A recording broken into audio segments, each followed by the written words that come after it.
Okay, update on the 2016 Wolverine R-Spec EPS, blah blah blah blah. 615 miles on her now. Finally added a couple of those accessories I wanted. Got the winch on, had that on for about half a year now. The half windshield got from EMP, really easy installation. Ran some lights on this, small LEDs, but way brighter than the stock.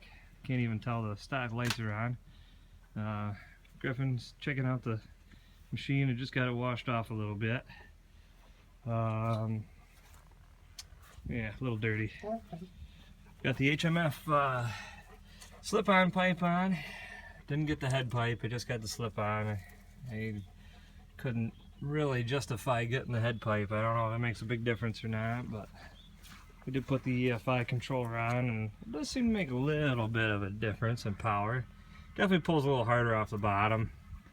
I don't know about the top because I don't have a ton of room here at the house to get it there.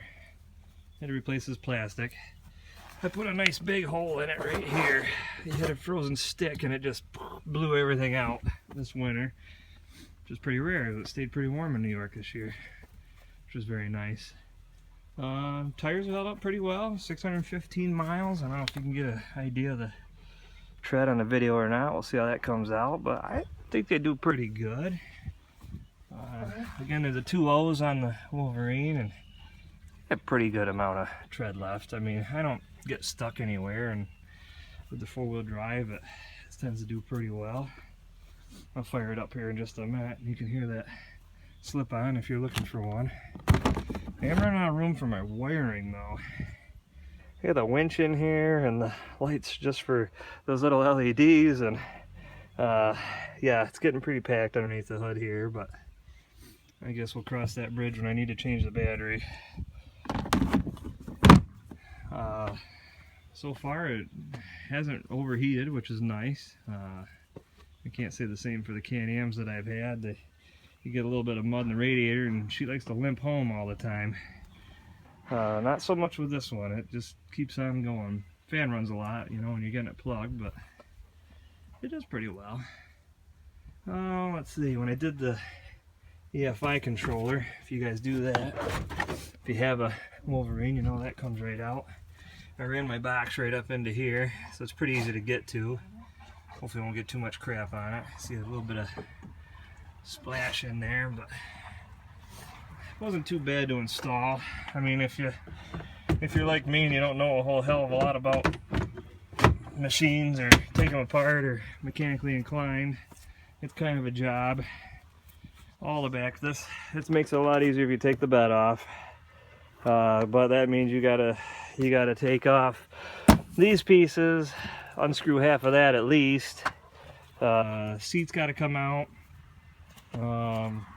There's 6, nope, more than that, 7 Torx.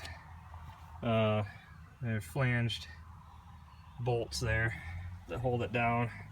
You gotta take your rear lights out. Of course I was replacing this anyways, so it kind of made it a little bit easier, but it was a little bit of a job. I actually had my wife help me, which kind of really helped, and it went pretty well. But I tell you what, we can fire this up. You can hear what the slip-on sounds like. 615 miles.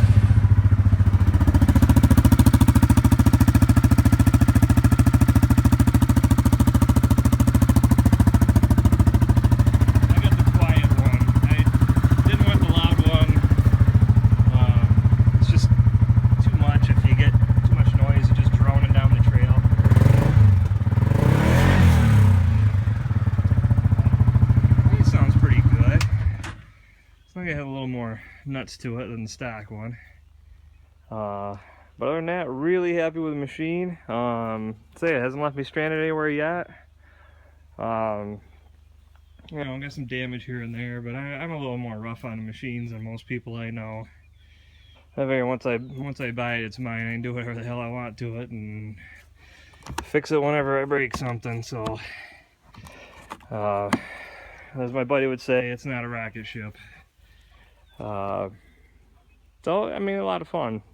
if you're thinking about getting a trail machine, it's really hard to argue against the Wolverine. I mean, it ain't the fastest one out there, but it's reliable and it goes through almost anything. I'll try to keep you guys posted going for a ride tomorrow. I might put that on too if something exciting happens, but usually just some quick trail riding. But if it does, we'll throw her on. Alright guys, have a good day.